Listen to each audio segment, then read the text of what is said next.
Hello there. Hello. Hi. It's me, Jimbo Crimbo, as it is.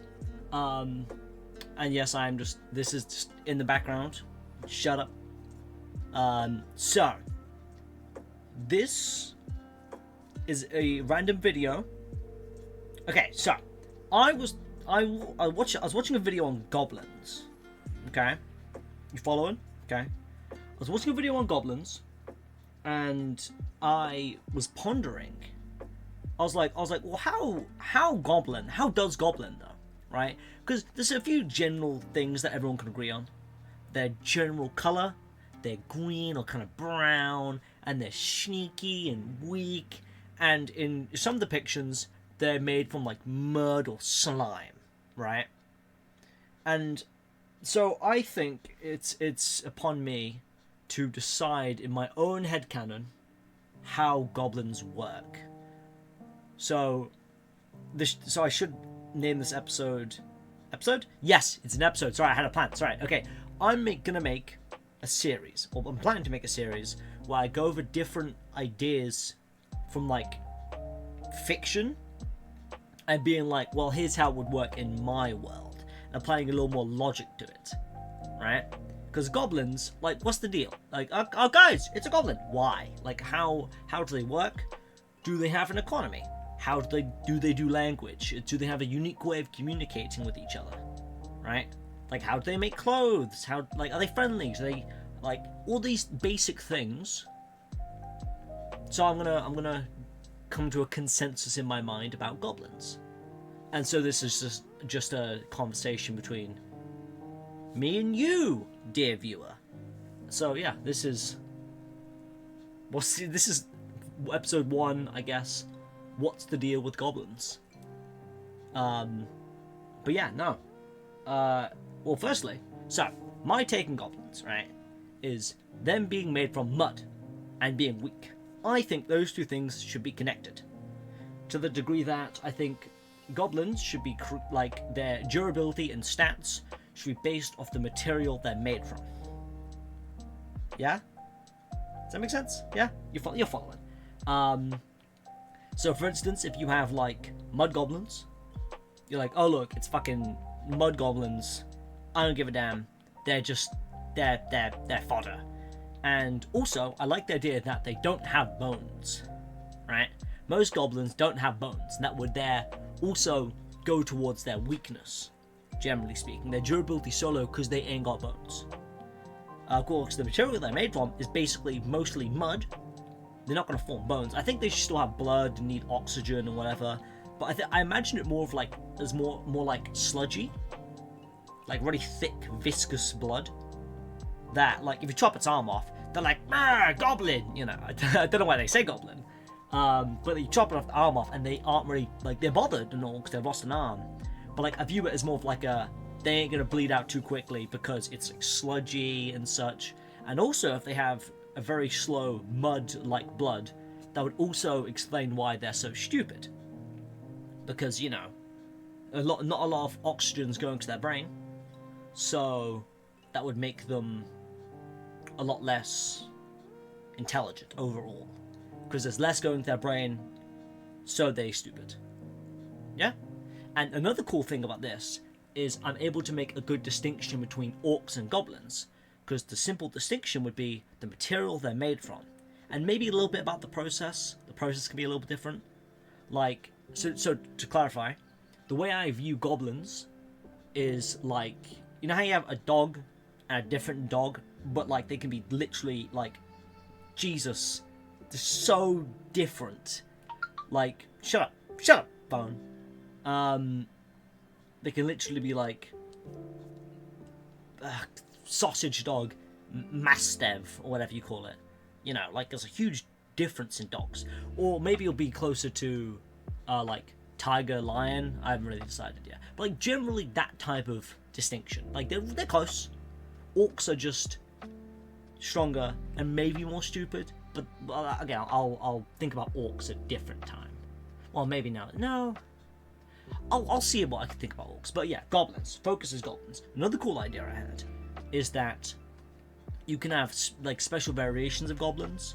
Like, so you have the average mud goblin, but then you can have like moss goblins, where like, you know how in some sections of forest there's like falling down trees and moss everywhere and very like a lot of living stuff, but like thicker materials to work with. So if a goblin is made within those resources, it has higher durability. Yeah? And so my thinking is that, you know how like there's a limit on how big things can get, like in the real world, like how sea animals are a lot bigger because they have a lot more like buoyancy and their body can just go big. I think that should generally apply to goblins as well. So the better the material, the bigger they are on average. And I had this really cool idea for like, imagine if there's a big battlefield and a bunch of humans have fought and died, and if a goblin's made within that area, the fact is it can like actually have like a structure of bones. But I think I'd be really cool if it was like super fucked up. Like it was like bones sticking out. Because it's not going to like make the perfect structure. I like the idea that it would just kind of like muddles it all together, kind of. So you make a structure, and you're like, wow, that is scary. And I like the idea it's like 8 foot, 9 footer.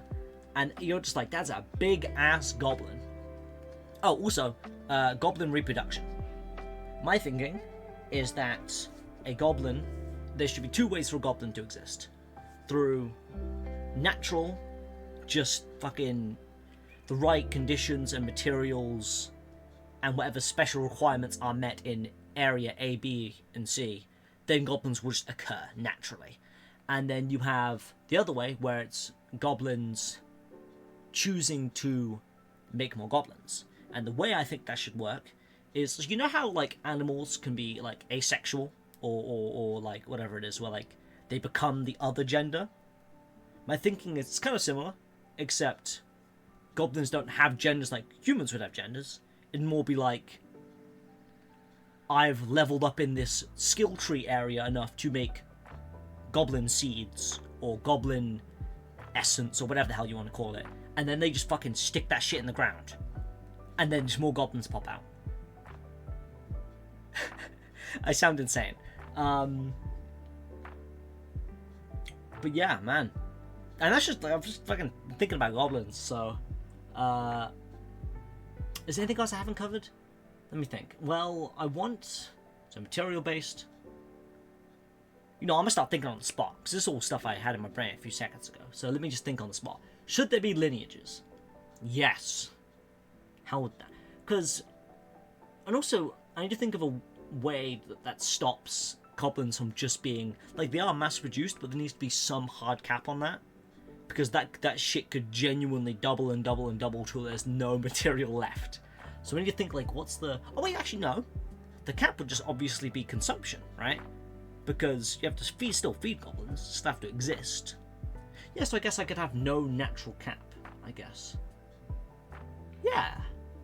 See, see, again, if I sound a bit off now, it's because I'm fucking on my toes. I wonder if I should make it so there's a certain number of years until you develop into the seed skill. Right, because I'm a goblin, like... I think... Wait, what should the lifetime of a goblin be? Because I know a lot of fantasy things, like orcs and elves, live for, like, so bloody long. So I'm trying to think goblins. Well, they're pretty weak, usually. Should I also have it based on the material?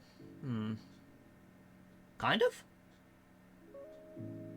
I think I could have it like a lobster, where like they just kind of don't have age, but can still die to shit.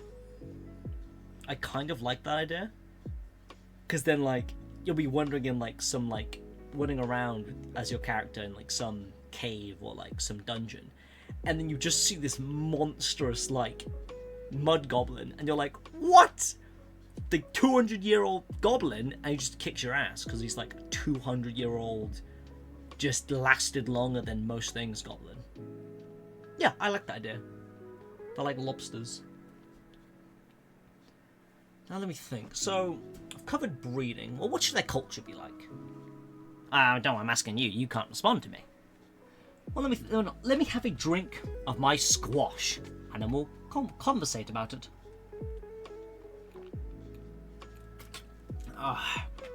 Oh, that's good shit. Right. So, goblin culture. Well, generally speaking, they're depicted as unbelievably stupid, but not as stupid as orcs. So they have basic understanding of, like, tools. So they can, like, sharpen a stick. Hell, they can probably, a flint knap, I think it's called. Where you just get a flint and you make it into a pointy shape. I think they should also probably have basic, like, Bronze Age type development, like at their most advanced. I think that's pretty fair. So they would know about blacksmithing and house building and material combining and such things. I kind of like the idea that they don't have the ability to read and write, but they don't use it. And I prefer the idea that they communicate through pictures more than like, you know, than we do nowadays.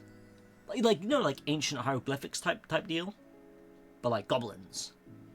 Because I think that's a lot more fun, and that wouldn't require so much brain power. Because if you draw a bear, everyone goes, "Oh shit, I know what a bear looks like. That's a bear." Or if you don't know what a bear looks like, you go to your goblin elder and go, "Hey, what's that?" And they go, "Hey, it's a bear." You know, that's a terrible voice. But yeah, I think that's a cool idea. So yeah, let me just try and think. Also, so I was trying to debate what should be like. Can a goblin get really smart? I'm like, how would I cap that if I was to? Let me think. Well, I like the idea of house goblins, but I don't know what their material composite would be. Let me think. What would a house goblin be made of? I don't know. Also, there's got to be some, like... What are the requirements? Because I said a goblin could occur naturally. Well, how? How could a goblin... Let me turn this music down a little. Boo! I hope I haven't turned it down too much down for you guys. Let me think. Well... I don't know. Well, the basic requirement should be, is there a large sample of the material in one space? Like, for instance, let's say you had a bunch of, like, let's say you had a brick goblin, but you couldn't make a brick goblin if the bricks were strewn around a field. They'd have to be in one clump of bricks. And then it could eventually, over X amount of months or years or days, then just occur. Well, that's one thing, okay? I could, because again, I'm making this in a theoretical fantasy setting, so I could say maybe areas with, like, rich in magic. Ooh, no, that's what okay, cool, okay. Areas rich in magic, like, ness. Because in my mind, magic is like a thing. Like, you can, like, it's like electricity, you know? Like, you can store magic, you can use magic. It's like a more closer to, like, a material? I guess you wouldn't call it electrical material. Well, you know what I mean. It's like magic, or like magic's like electricity or fire. It's a thing you can harness, but it's an actual thing that you can probably store in different ways. So my thinking, right, and this is going to sound kind of crazy because I've just came up with it on the spot, is that in big cities where there's a lot of magic users, is that the atmosphere of the area, because a lot of, like, what I'm going to call intelligent magic happens. So it requires incantations, and thinking, and focus, and study, and drawings, and shit. My thinking is that a house elf can occur under the circumstances of it's a big environment that's full of smart magic.